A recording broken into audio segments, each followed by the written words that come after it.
This is an RNZ podcast. They say it takes a village to raise a child. I'm Catherine Ryan, and here we draw on my conversations with experts on 9 to Noon to help you navigate family life. Well now, after 18 years of parenting, for some at least, it might be hard to let go. So when your now young adult leaves home for tertiary education and an independent life elsewhere, just how do you adjust? And how can you support your child during the first part of their time living away from home? COVID alert levels permitting, students have been immersed in the first few weeks of the new semester, and only now might parents and students be realising they're in it for the long haul, and for some the nest will be feeling empty. As with many of our universities, Canterbury has seen a significant increase in new students, that is first year students this year. In the University of Canterbury's case, first years are up by 22%. Now, that's a lot more students to be giving pastoral care to. Our guest is the Deputy Vice-Chancellor of the University of Canterbury, Professor Catherine Moran, with advice for dealing with both parents and students' challenges with the big transition. Catherine, good morning. Morena, kia ora, Catherine. That's a big jump in first years. I know the overall numbers are up about 13% for domestic enrolments, which will be welcome given you've lost so many of your international students. But that's a heck of a lot more first years than normal. And just from your perspective, what challenges is that posing? Well, I guess, first and foremost, we're absolutely delighted. I think after a summer and after a last year at this time heading toward lockdown, the buzz around campus is, we're really feeling it, and we feel, well, this is what it's about. Catherine, we're just, sorry to interrupt you, we're just literally zooming in and out there, and I'm wondering if we might just switch to telephone, I think, Catherine.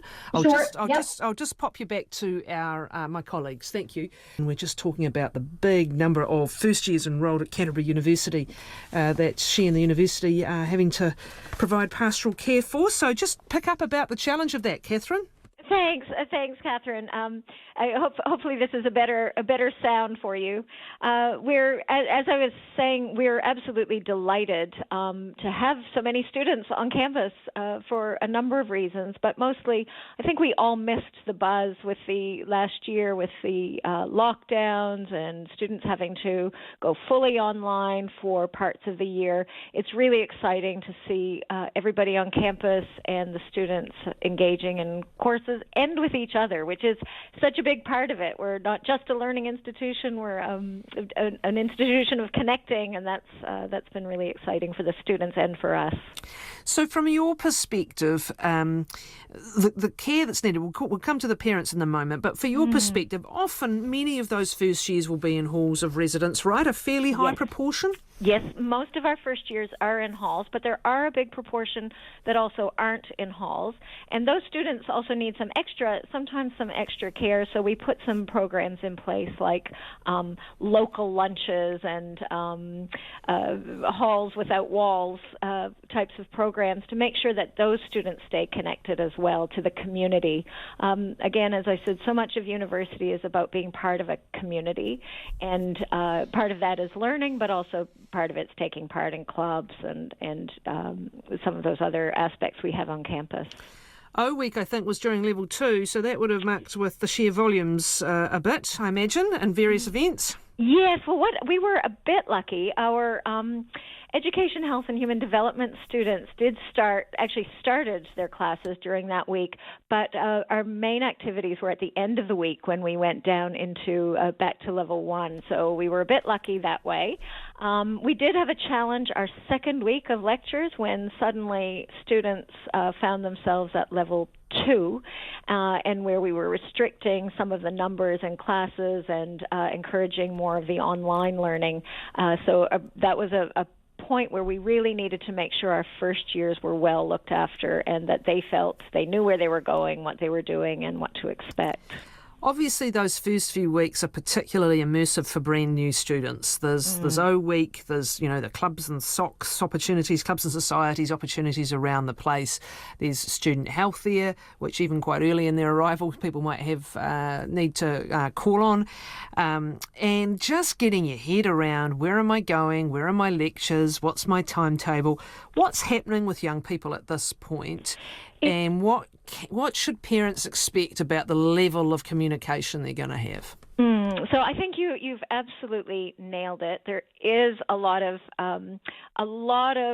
change for the students. I think the point you make about where am I going, what am I doing? I've walked around campus that first week, and students were still looking on their phones and finding their way. And I know lots of us on campus did lots of direction and supporting students to get to the right place. So that's normal. There's always that little bit of getting used to things. The students also will find themselves in really large classes, especially in first year, and that's different. It's different from high school, where you are well known by year 13. You're probably the students, you have classmates and cohorts that you know how to hang out with and friends and so on. And you find some students will find themselves in big classes, finding their way around. So that's where some of that we get in really early with clubs and also tutorials and labs and workshops. So giving students the opportunity to have some smaller group involvement and making sure we get a real sense of cohort and groups. For parents, So that's happening for the students. For parents, it is a real balancing act, because there is a real balance between staying in touch and letting go and letting your young person find their way. Now, I know as a parent myself, I would like everything to go perfectly smoothly for my child. And I have 2 teens, and I want things to go really well and really easily for them. But part of the learning, actually, for the students is managing some of those challenges. Our responsibility as the university is to recognize where those critical points are, where the students might be having some difficulties, where in the first week they might be feeling a bit nervous or uneasy, and to make sure we're available to address those. They're also making their own way, and they're very busy inside their own heads. And what do you find about expectations, or even what might be appropriate for contact with parents? Like, it's not that they necessarily suddenly don't love you or aren't interested in you anymore. They're just busy, right? But how do you explain an appropriate level or appropriate way to keep up communication with your team? I mean, absolutely. And I, as I said, as a parent myself, I feel like I never get enough information back. And so the main thing is really letting them know you're there. You won't get the level of detail probably that you would like. Often, I know for myself, I send a great big text and might get an okay or good back. How are things going? You want much more information. But the key is for letting them know you're there, you're on the other end of the line. The other thing I would do is encouraging them, just really encouraging their independence and agency, because that's what it's about, while still being there if they need somebody to talk to or want to talk to. At the same time, encouraging them to get to know others, encouraging them to ask questions of their course coordinators, of their teachers, of the library is a great place to go in and ask questions, and also joining the club. So really encouraging them, as much as it will be a temptation, I think, to want to protect and solve the problems. It is really about, I'm here, but try and reach out to some people on campus. You can nudge. I think that's what you're suggesting. You can nudge. You can make suggestions. You can say, why don't you do this? Why don't you try that? Have you tried this? But just don't expect that there's going to be a full and detailed response to that. But you've sowed a seed, right? You've planted an idea or a thought in your teen's head, which is different from expecting detailed explanations and responses to everything. It's a nudge process. It's a nudge process, absolutely. It's also, I think sometimes too, one of the challenges as parents is when you do finally hear from your student who's away, is sometimes you hear when things are not going right. So they're busy most of the time, happy most of the time, but then they might get in touch when things aren't going right, and that can be disconcerting because it can make you feel focused on, obviously you're going to be focused on what's not going right, but recognizing that that's probably a point in time, And again, those challenges, there are people here to support the challenges. And those challenges are normal and part of the growth. It's part of the learning comes from working through the challenges.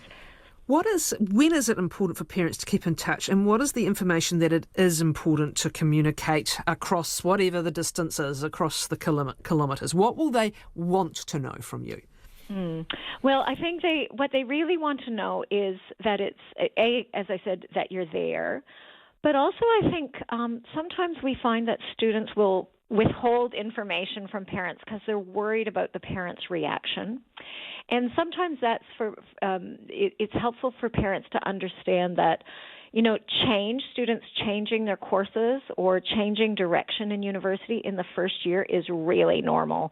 About a third of students will come in and discover something new or some new pathways or courses that they tend down, and that will sometimes make parents anxious, especially if they're moving from, say, a professional degree where we might know what a lawyer or an engineer does, but as a parent you might think, well, what does a physicist do, or a mathematician, or why are you studying criminal justice, or why are you studying linguistics? What do you do with that? But that's actually a really normal transition for students, and it's okay to do that. Also, they will want to know, this can be the sort of the irony of this. It feels like they don't necessarily want to know or hear anything, perhaps, from you. Which, again, we said don't take personally if that's what's happening. But the flip side is they will want to know key things that are happening at home and may be upset if they don't. So, sometimes even little changes, because they are still by umbilical cord attached, and sometimes little things can upset them, right? Absolutely. And knowing those things at home are important, and those can cause challenges here at university, and that's where having the support services, sometimes students just need to come in and talk to somebody. We have student care teams and other support teams where the student might say something bad is happening at home. I don't know who to talk to. It might be a pet. I mean, that is a really upsetting thing. If there's an older pet at home, if there's another family member, and sometimes it is just sometimes it's also missing out on things, missing out on sort of celebrations and so on. So all of those things do require. It's useful to communicate them and be completely open with the student, and to know again that there's some help here for them as well. Look, it could be, your little sister's moved into your bedroom. Yes, I'm sure that triggers a few. And here you are, you've moved on, but hang on, that's my bedroom. Totally. Yeah. You want to be, I think often our first year students are still, 1 foot in both places. The best systems for keeping in touch. Now, this is the other thing, the temptation to cyberstalk. If you're going to do it, at least don't leave a footprint, right? Don't be liking things on whatever platform they're on. But are there some systems that are particularly good, like Snapchat or others, as a quick and easy way to touch base, or are you best to stay off their place? What's the... Yeah, I think it depends on the student, to be honest.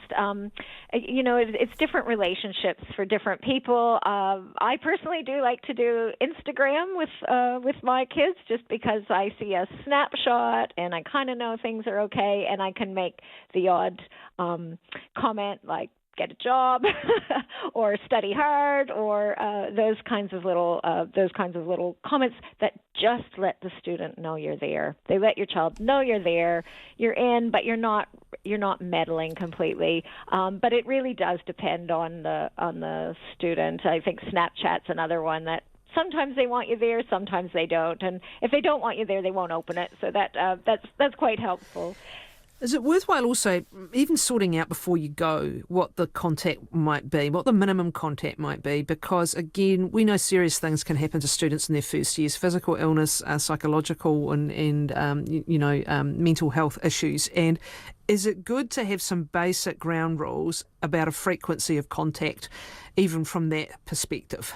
Absolutely. I think you can. It is absolutely fair to set an expectation of, I want to hear this much, this frequently from you.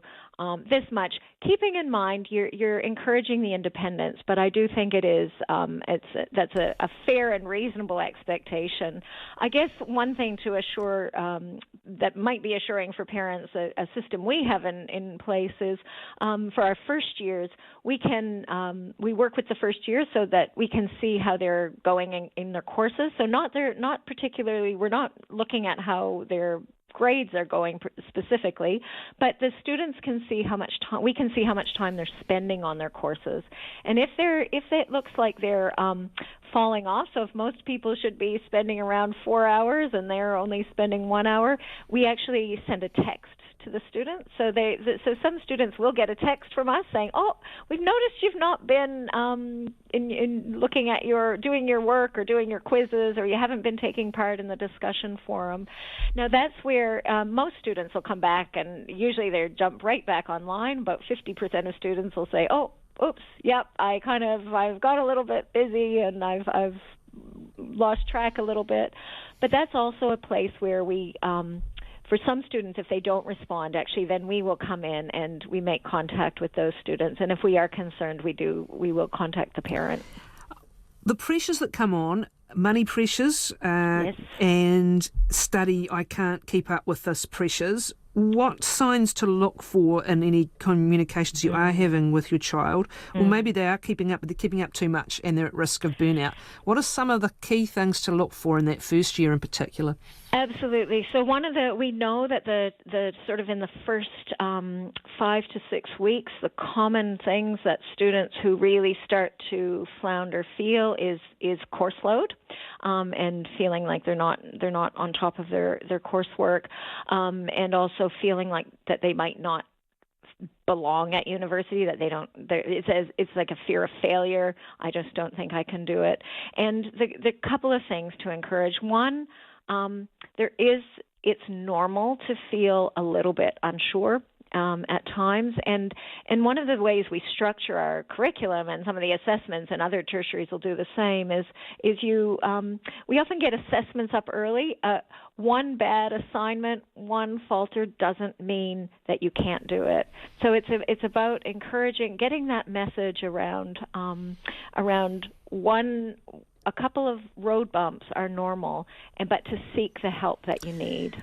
Homesickness can often be the instigator of a call home, and what's the conversation you have with a student who really is either overtly or obviously homesick? I think that's part of I think that's one of the trickiest ones, because I think the temptation as a parent, who also will probably be a bit lonely with having their come home now. I've changed totally. the sheets. That will be the one. That will be the temptation. That's where it really is about encouraging the student to make some connections. So it's finding out who are do you have friends? Who are your friends in class? If you're in a hall, talk to your RA. There's resident assistants who are there. If you're not in a hall, go talk to somebody in your in your program. Maybe it's one of your course coordinators. But we also have student care. We have Māori and Pacific teams who can support students in that loneliness and get you on track. So helping you get into a rec center, or helping you get into a club, or maybe it is just about sometimes the loneliness does come from falling a little bit behind in the academic side, and we can get you back on track. So those are all quite it's a challenge as a parent, because it is really, I think that's the parent also at this point needs to look after themselves a little bit as well. Well, can you reassure them on that? I mean, you feel like you're abandoned sometimes, because they literally, in some instances, not in all, obviously, in some instances, they just seem to disappear. Yes. From your experience, do most young people, they are thinking of their parents, as we said, they are thinking of their parents, it's just those brains are just full of everything else, exploding with everything else that's happening. Absolutely. They are busy. So the workload, it is busy. It's like doing a full-time job, plus they have lots of socializing on top of it. So, the good thing about the students being busy is there's a little bit less opportunity for that loneliness. But of course, like all of us, if you get tired, if you get a bit overwhelmed with your study, something goes wrong, then naturally you're going to feel. You might feel a little bit lonely and think, oh, I just want to be home and not here. And again, it's knowing that the parents on the other, the parent is there as a support, but really encouraging that agency and reaching out to people where they are. But I think that's almost tougher on the parent, to be frank. Part of their transition also is that they are now becoming young adults, part of the parents' transition, and when they start coming home, or even choosing when or whether they're coming home during the holidays, they're going to be different from when they left. They are becoming increasingly independent, and that's an adjustment the parent has to make.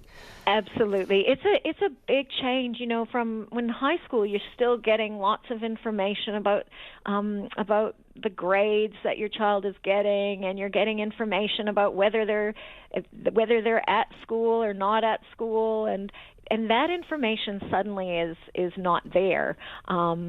It's up to the student to share what their grades are. It's up to, and where we would contact is if there was something, obviously if there was something seriously wrong, but in basic things like grades and day-to-day activities, you won't always know. It's tempting to say, I'm paying for this. What are your grades? Totally. Absolutely. I'm sure those conversations have been had. That's where I think it's a fair point, isn't it? It is a fair point. That's where I think it's an absolute reasonable expectation for a certain level of communication. Yeah. Just finally, Catherine, I mean, they are practical beings, teenagers, and they're still teenagers in their first year. Okay, they're not going to reply to your text all the time on the dot and tell you the great details of their love life as it changes from week to week. Yes. But they still, things like care packages, just little gestures to keep in touch. Oh. They're always going to be happy to receive.